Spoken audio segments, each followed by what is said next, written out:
काय त्रास होता आजीला? आजीला म्हणजे सुरुवातीला अजिबात चालता वगैरे येत नव्हतं. हां हां. पायामध्ये विकनेस किंवा तो पाय जड होणे अशी लक्षणं दिसू लागलेली. आणि तो त्रास म्हणजे ओरिजिन त्याचं एकदम मणक्यापासून होतं, मागून खुब्यापासून. बरं बरं. त्या मसल पासून पेन यायच्या, ते पूर्ण पायाला मुंग्या यायच्या, डाव्या साईडला, डाव्या पायाला. हां हां. तर हा त्रास जवळजवळ तिला 1 वर्षापासून होतोय मागच्या. बरं. तर आम्ही पण खूप ठिकाणी ट्राय केलेलं आहे, आयुर्वेदिक ठिकाणी पण म्हणा, ॲलोपॅथी पण थोडंसं ट्राय केलंय. त्याच्यानंतर तेल लावणे, मसाज करणे, शेक वगैरे घेणे, ते सगळं ट्राय केलेलं, पण एवढा इफेक्टिव्ह फरक कुठे नाही वाटला. आता आपल्याकडे ते प्रोसेस मला वाटतं 4 महिन्याची आपण घेतली. या वयात सुद्धा त्यांना एकदम क्युअर वाटतंय आता.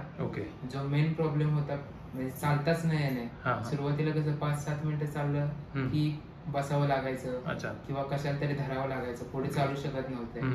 तेवढा विकनेस यायचा पायामध्ये, पाय जड होऊन जायचा. तर ते आता पूर्ण क्युअर झालं. आता व्यवस्थित चालू शकतात, 15-20 मिनिटं आरामात अगदी चालतात, न बसता, न थकता. फक्त आपला जो मेन प्रॉब्लेम आहे तो म्हणजे हाडांच्या झिजाचा वगैरे, तो फक्त आता थोडाफार राहिलाय. तो पण आता वाटतंय की ह्याच्यातून निघून जाईल या शेवटच्या गोळ्यांमध्ये. पण 4 महिन्यात खरंच फरक पडला असेल. म्हणजे मी तरी स्वतःहून अप्रिशिएट करतो तुम्हाला. Thank you for that. आजी ठीक वाटते आता? ठीक वाटते. बरं. आधीपेक्षा आता किती टक्के बरं वाटतं तुम्हाला?